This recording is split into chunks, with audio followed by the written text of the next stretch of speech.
सब कैसे उम्मीद करते हैं आप सब ठीक ही होंगे। तो अभी के बज रहे हैं 7:30। आप सभी को आप सभी को गुड नाइट हो चुकी है, रात हो चुकी है, 7:30 बज चुके हैं। तो आज हमने रेसिपी में क्या बनाया है, तो चलो हम चल कर दिखाते हैं। सबसे पहले तो देखिएगा, एक तरफ मैंने बनाई है तुअर की दाल।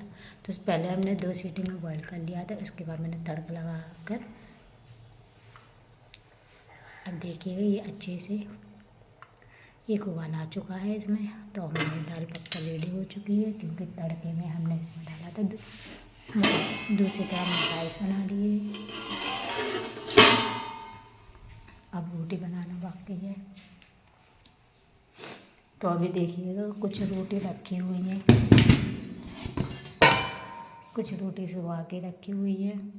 अब बाकी की थोड़ी कम बनाएंगे हम रोटी, क्योंकि चावल है। क्योंकि चावल बनते हैं तो हमारी फैमिली में चावल ज़्यादा खाते हैं, रोटी कम खाते हैं। तो इसलिए हम सिर्फ थोड़ी ही रोटी बनाएंगे, नहीं तो वरना ये बासी रोटी फेंक जाएंगे। क्योंकि बासी कहाँ होती, सुबह की रोटी कभी बासी नहीं होती, एक रात बस कर बासी कहलाती रोटी।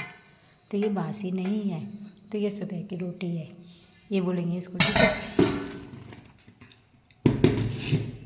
तो गाइस, ये डब्बा रखा हुआ है, ये वाला, ये इसका वो लैम्प। अब इसको कमेंट में बताइएगा,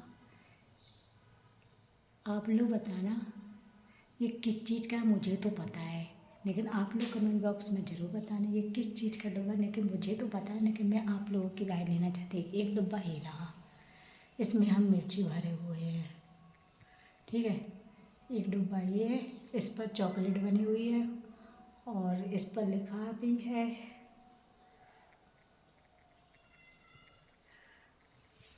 और एक ये भी है, इस पर 30 लिखा है।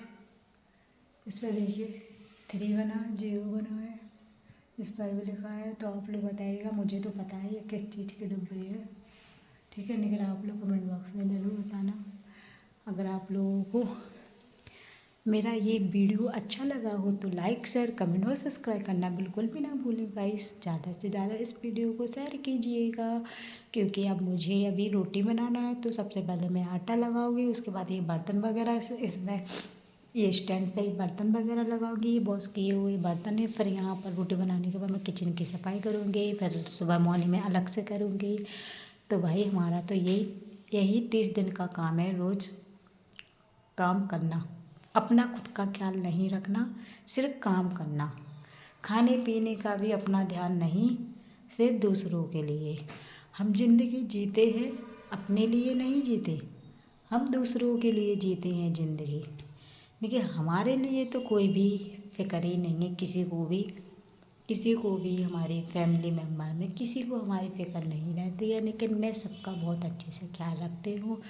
मुझे पता है कि मेरे लिए कोई भी अच्छा नहीं सोचता है, क्योंकि चाहे वो सास हो, चाहे ससुर हो, चाहे पति देव हो, चाहे देवर हो, कोई भी हो, हमारा भला कोई नहीं सोचता, ठीक है।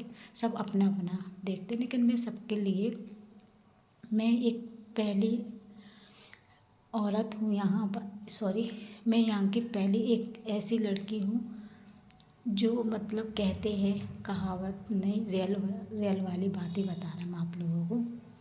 कुछ लोग कहते हैं कि भाई जो जैसा कर रहा है उसके साथ वैसा ही करो। लेकिन मैंने तो पहले मैंने ऐसा कुछ भी नहीं किया। मैंने हमेशा, जब से मैं यहाँ पर शादी कर गए हैं, तब से मैंने शुरू से लेकर एंड तक सब लोगों के साथ अच्छा ही किया है, बुरा कभी नहीं किया है गाइस। तो इसलिए हम आप लोगों को बता रहे हैं कि ऐसा कुछ नहीं है गाइस। हम तो सबके साथ अच्छा सोचते हैं। हमको नहीं पता वो हमारे बारे में क्या सोचते हैं, सही के गलत मुझे कुछ भी नहीं पता है। मैं तो बस एक नौकरानी की तरह काम करती रहती हूँ। कहते हैं बहू नहीं बेटी समझो, पर ऐसा कुछ भी नहीं है, सिर्फ कहावतें हैं। क्योंकि बहू बहू ही रहेगी, बेटी बेटी ही रहेगी, माँ माँ ही रहेगी, सास सास ही रहेगी, ठीक है। तो ऐसा कुछ भी नहीं है, सिर्फ कहावतें हैं। बहुत से लोग कहते हैं ना जब विदा होते समय, मैं भाई चिंता मत करना, मायके वालों से बोलते हैं जब विदा होते समय, ससुराल वाले बोलते हैं, खासतौर पर ये ससुर और पति देव बोलते हैं जिन लोगों की शादी होती है, लेकिन आजकल सभी बोलते हैं जिन लोगों की क्या हुआ तो सभी आएंगे सभी। तो विदा होते समय ये बोलते ना, अरे मम्मी जी आप चिंता मत करना, मैं बहू नहीं, मैं बेटे लेकर जा रहे हैं। लेकिन बेटे तो छोड़ो, उनके लक्षण ही ऐसे होते हैं पतिदेव के कि जो, अब खैर छोड़ो गाइस, हम आपको कुछ भी नहीं बताना चाहते, वो तो मुझे ही पता, जो मुझ पे बीत रही है वो मुझे पता है कि मैं किस तरीके से यहाँ रह रही हूँ। ठीक है, okay bye bye, love you मेरी जान यूट्यूब फैमिली।